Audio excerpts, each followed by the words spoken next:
Selamat datang di Si Binuang Channel. Terima kasih sudah mampir. Mari kita lanjutkan novel SSK. Bagian 226. Selamat mendengarkan. Springfield. David hendak menuju ke tempat dia bertemu dengan pemilik gedung kantor. Namun, mereka mengatakan David harus pergi sendiri. David akan membawa Pearl bersamanya karena mereka saling kenal. Kenalan membuat segalanya lebih mudah. Namun, mereka telah membuat permintaan khusus ini. Baiklah. Saya akan pergi sendiri kalau begitu. Ketika mereka tiba di tempat yang telah ditentukan, David menjelaskan tujuannya dan pergi ke kamar pribadi yang dipimpin oleh pelayan.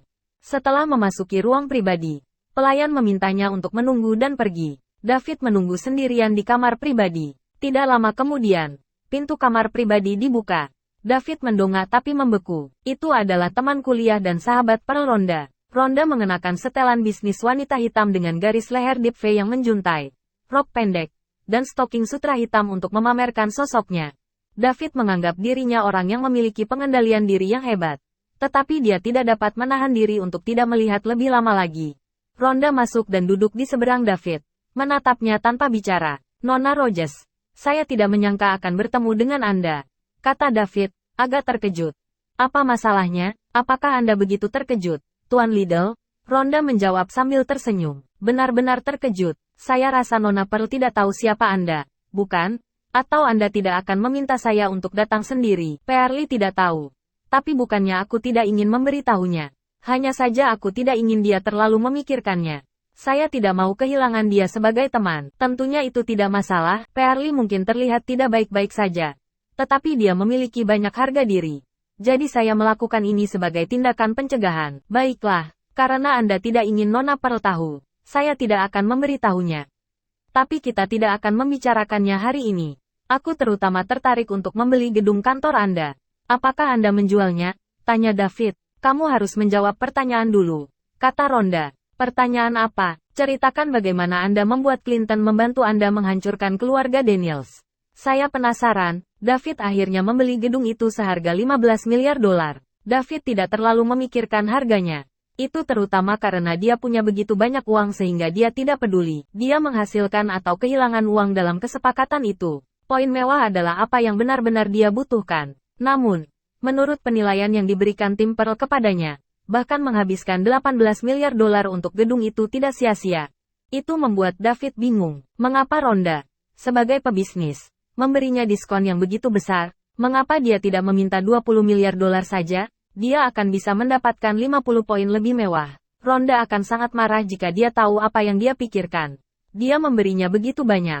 Namun David tidak tahu berterima kasih. Dia belum pernah melihat orang seperti itu yang merasa kesulitan memiliki begitu banyak uang untuk dibelanjakan. Rhonda tampaknya tidak berada di sini untuk berbisnis dengannya hari ini. Dia entah secara eksplisit atau implisit bertanya tentang dia latar belakang dan hubungan dengan Clinton.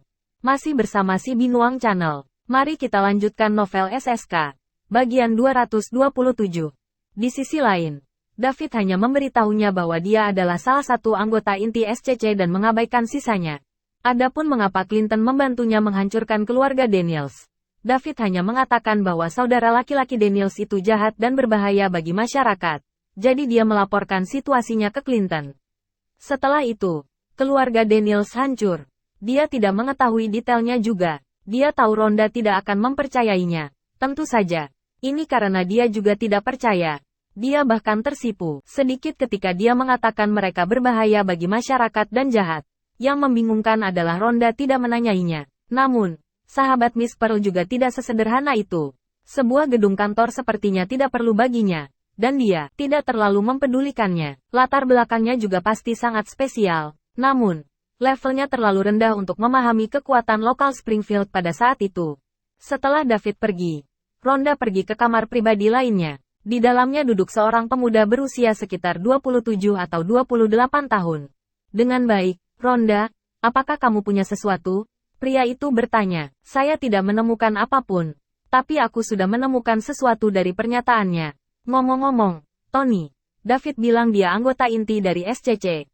Mungkinkah dia menjadi musuh kita di masa depan? Tanya Rhonda. Pria itu adalah saudara laki-laki Rhonda, Tony Rogers.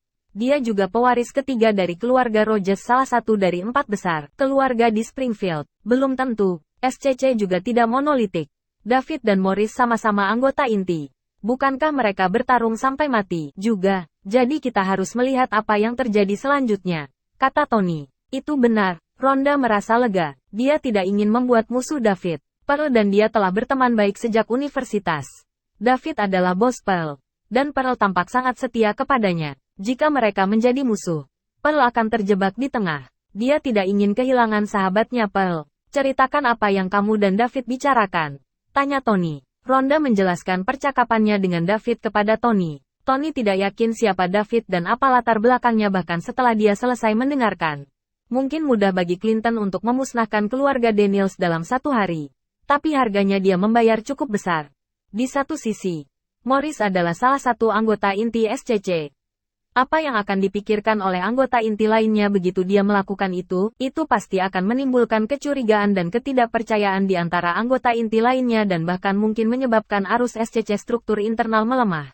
Di sisi lain, Morris adalah orangnya Silva, dan masuk akal bagi Silva untuk maju jika Clinton ingin menyentuhnya. Anehnya Silva terdiam. Itu berarti Clinton pasti telah membuat kesepakatan dengan Silva, di mana yang terakhir lebih suka kehilangan Morris dan mengambil risiko. Clinton pasti membayar mahal untuk membuat Silva diam. Dengan analisis itu, hanya ada dua kemungkinan identitas David. Salah satunya adalah bahwa bahkan Clinton tidak mampu menyinggung perasaannya. Jadi dia mempertaruhkan segalanya untuk menjilat David. Jika itu masalahnya, maka identitas David cukup menakutkan. Paling tidak, dia tidak akan mampu di Springfield untuk menyinggungnya. Yang kedua adalah bahwa Clinton membutuhkan bantuan David. Dan David lebih berarti baginya daripada biaya untuk menghancurkannya keluarga Daniel. Itu secara signifikan kurang masuk akal daripada kemungkinan pertama. Tapi itu sendiri menakutkan. Apapun itu, David bukan sekadar bukan siapa-siapa. Apakah Anda mengatakan bahwa David adalah bos dari salah satu sahabat Anda?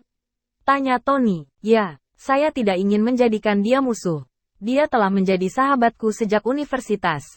Dan dia tampaknya setia. Saya tidak ingin menempatkan dia di tempat. Jawab Rhonda. Kalau begitu cobalah untuk mendapatkan David di pihak kita. Biarkan dia menjadi teman kita. Tapi dia anggota inti SCC. Lawan kami bukanlah SCC. Hanya wanita itu. David kembali ke kantor sementara Islik International. Yang akan segera menjadi kantor Islik International Property. Masih bersama si Binuang Channel. Mari kita lanjutkan novel SSK. Bagian 228. Begitu dia memasuki perusahaan, Pearl datang. Tuan Liddell, bagaimana hasilnya? Tanya Mutiara. Sudah diselesaikan. Perusahaan akan membeli gedung itu seharga 15 miliar dolar. Ini adalah Springfield dari Islik International cabang mulai sekarang. Temukan seseorang untuk segera menandatangani kontrak dengan pemilik properti, kata David. 15 miliar dolar, sangat murah. Apa kamu yakin? Tanya Pearl. Timnya menentukan bahwa bangunan itu bernilai 18 miliar dolar. Namun, Tuan Liddell membelinya seharga 15 miliar dolar. Sepertinya dia negosiator yang baik. Ya, 15 miliar dolar memang, jawab Daud. Dia juga bingung, tidak apa-apa Pearl membantunya menghemat uang. Namun, tidak dapat dimaafkan bahwa Rhonda juga membantunya menghemat uang. Dia menjual sesuatu padanya, seolah-olah dia meremehkannya dengan mengurangi harga alih-alih menaikkannya. Dia menyelamatkannya beberapa lusin poin mewah. Tuan, aku akan meminta seseorang untuk mengurusnya. Dengan mengatakan itu, Pearl pergi untuk mengatur masalah ini. Karena mereka diberi keuntungan, maka perlu dilakukan secepat mungkin. Kalau tidak, mereka akan melakukannya. Menderita kerugian besar jika pihak lain mengingkari kata-kata mereka. David duduk di kantor, melihat sistemnya yang mewah. Poin mewahnya masih di 442 poin. Jika dia menambahkan 150 poin untuk pembelian langsung gedung dan 270 poin untuk lelang tanah, total adalah 862 poin. David merasa jauh lebih percaya diri saat mendekati 1000 poin. Jika perusahaan berinvestasi dalam 2 proyek besar lagi selama 2 hari ke depan, dia akan mendapatkan hampir 1000 poin. David merasa bahwa sistem akan berubah setelah poin borosnya mencapai 1000 poin. Dia menantikannya sekarang. 2 hari lagi berlalu. Mereka menandatangani kontrak pembelian gedung dan membayarnya sementara David juga membayar lelang tanah. Oleh karena itu, poin mewahnya meningkat menjadi 862 poin. Sedikit lagi, David terus mendesak Pearl untuk meningkatkan usahanya, mengabaikan uang dan berinvestasi dalam proyek tersebut. Dia mengarahkan pandangannya. David berencana untuk pergi ke ibu kota setelah sistem ditingkatkan untuk melihat apakah dia dapat terus memperbaiki dirinya sendiri. dia juga akan lebih percaya diri dalam menangani masalah untuk satuan tugas khusus dan Falcon. Pearl tidak mengerti David, dia telah mendorongnya untuk membelanjakan uang. Mereka telah menghabiskan 50 atau 60 miliar dolar. Tetapi dia terus mendesaknya karena masih belum cukup. Apakah dia gugup karena dia punya terlalu banyak uang? Dia meminta mereka untuk berinvestasi ketika banyak proyek tidak melalui penyelidikan menyeluruh. Bagaimana jika mereka berakhir kehilangan uang? Itu bukan cara membelanjakan uang meskipun Anda kaya, bukan? Namun, karena bosnya mengatakan demikian, mereka akan membelanjakan uangnya. Bukan uangnya yang hilang jika mereka menderita kerugian pula. Meskipun dia melakukan segalanya demi David, dia tidak dapat menahannya jika dia tidak menghargai niat baiknya. Mereka dengan cepat mengkonfirmasi 3 proyek besar, menghabiskan total 15 miliar dolar. David duduk di sofa di suite mewah Premium Starry Night Hotel dengan mata tertuju pada panel sistem. Dia baru saja mentransfer 15 miliar dolar ke Pearl, dan Pearl akan segera mentransfernya ke klien. Saat ini, klien mereka menerima uang. Poin mewahnya akan meningkat. Poin mewahnya akan meningkat menjadi lebih dari 1000 poin saat itu. Apakah akan ada perubahan dalam sistem? Bagaimana jika tidak ada yang terjadi? Apa yang bisa dia lakukan dengan poin-poin mewah ini jika itu yang terjadi? Dia benar-benar gugup sekarang. Itu akan mempengaruhi apa yang dia rencanakan untuk dilakukan selanjutnya. Dia tidak cukup kuat. Dia bahkan tidak bisa mengalahkan anggota biasa dari satuan tugas khusus tim A. 5 menit segera berlalu. Poin mewahnya sebesar 862 poin tetap tidak berubah. 10 menit lagi berlalu. Itu tetap sama. Apa yang perlu lakukan? Ada apa dengan ketegangannya? Dia baru saja sedikit santai ketika poin mewah berubah tiba-tiba. Masih bersama si Binuang Channel. Mari kita lanjutkan novel SSK. Bagian 229. Itu berubah dari 862 menjadi 912 poin. Peningkatan 50 poin. Hanya dalam 5 menit. Naik dari 912 menjadi 962 poin. Setelah lebih dari 10 menit, poin mewahnya menembus ambang 1000 dan mencapai 1012 poin. David menatap tajam ke panel sistem. Tidak ada layar hitam dan tidak ada perubahan. Tidak. Sesuatu berubah. Tanda plus muncul di belakang bagian tubuh dan pikiran. Itu adalah perubahan terbesar. David sangat bersemangat. Tubuh berhubungan langsung dengan kekuatannya. Jika dia bisa terus meningkatkan tubuhnya, dia bisa terus meningkatkan kekuatan tubuhnya. David mengetuk tanda plus di belakang bodi, dan sebuah jendela langsung muncul dari sistem. Tubuh tuan rumah David Liddell telah mencapai batas manusia biasa di planetnya.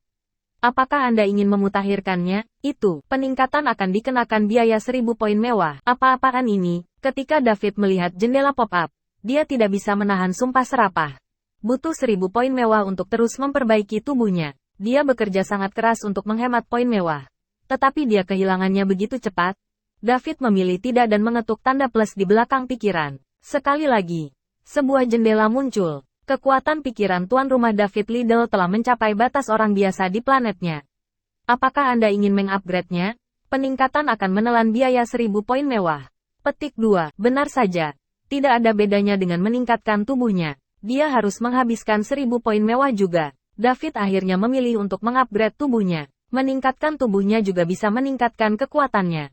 Meningkatkan kekuatan pikirannya berarti meningkatkan persepsinya dan kecepatan reaksi. Dia pikir dia harus mulai dengan meningkatkan kekuatannya terlebih dahulu. Kekuatan pikiran juga penting karena memungkinkan dia untuk membaca kekuatan lawannya dan memahami bahaya yang dia hadapi.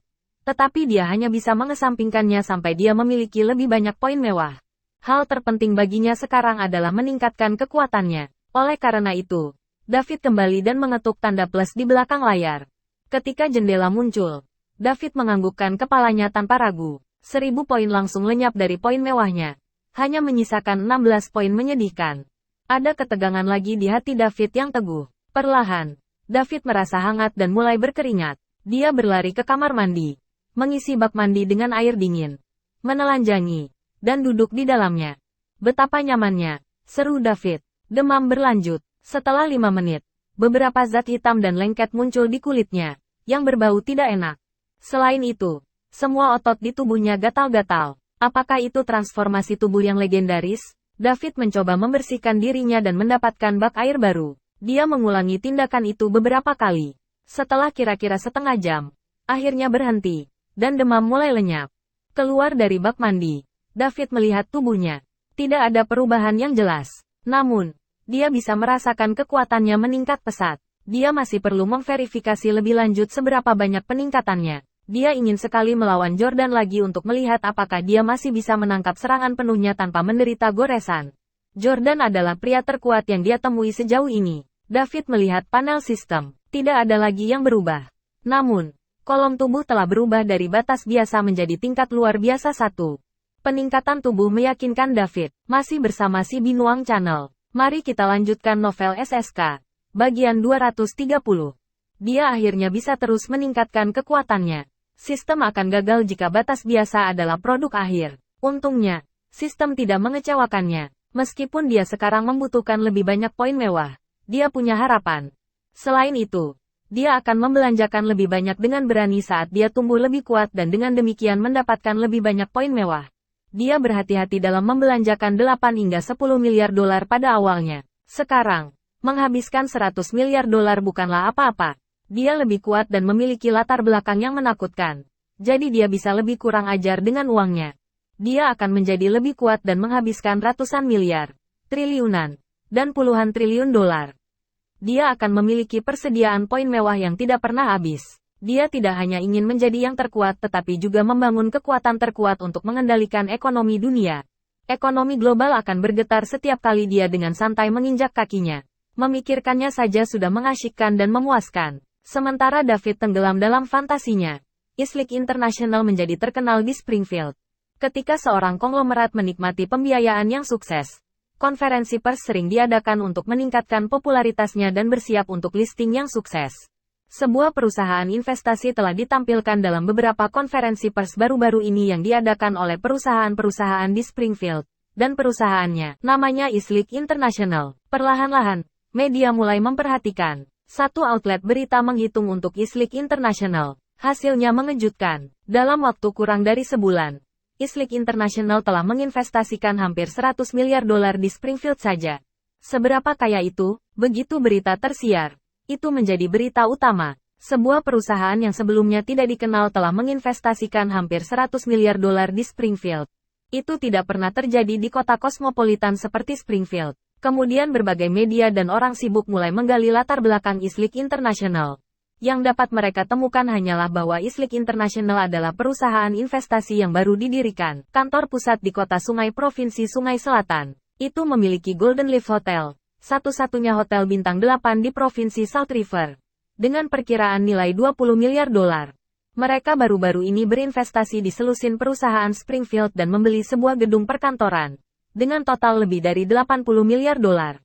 Islik International sejauh ini memiliki aset lebih dari 100 miliar dolar. Bagian yang paling menakutkan adalah ketua perusahaan itu bernama David Liddell, yang baru berusia 21 tahun dan masih seorang mahasiswa. Tetapi tidak ada informasi lain tentang dia yang dapat ditemukan. Selain itu, David memiliki 100% saham perusahaan, yang berarti mahasiswa berusia 21 tahun itu adalah sudah menjadi miliarder sejati. Miliarder misterius berusia 21 tahun, itu telah menghasilkan banyak minat media. Jika mereka bisa mendapatkan informasi langsung tentang David, berita mereka akan menjadi hit besar. Oleh karena itu, media tersebut mulai melakukan pencarian latar belakang David dengan setiap koneksi yang mereka miliki. Namun, mereka tidak dapat menemukan apapun selain nama dan usia. Mereka bahkan tidak dapat menemukan gambar. Pearl Warner, manajer umum Islik International, menghadiri konferensi pembiayaan setiap saat. Pearl telah menjadi juru bicara David. Terima kasih sudah bersama si Binuang Channel. Jangan lupa mampir pada bagian selanjutnya. Novel SSK, dan novel lainnya.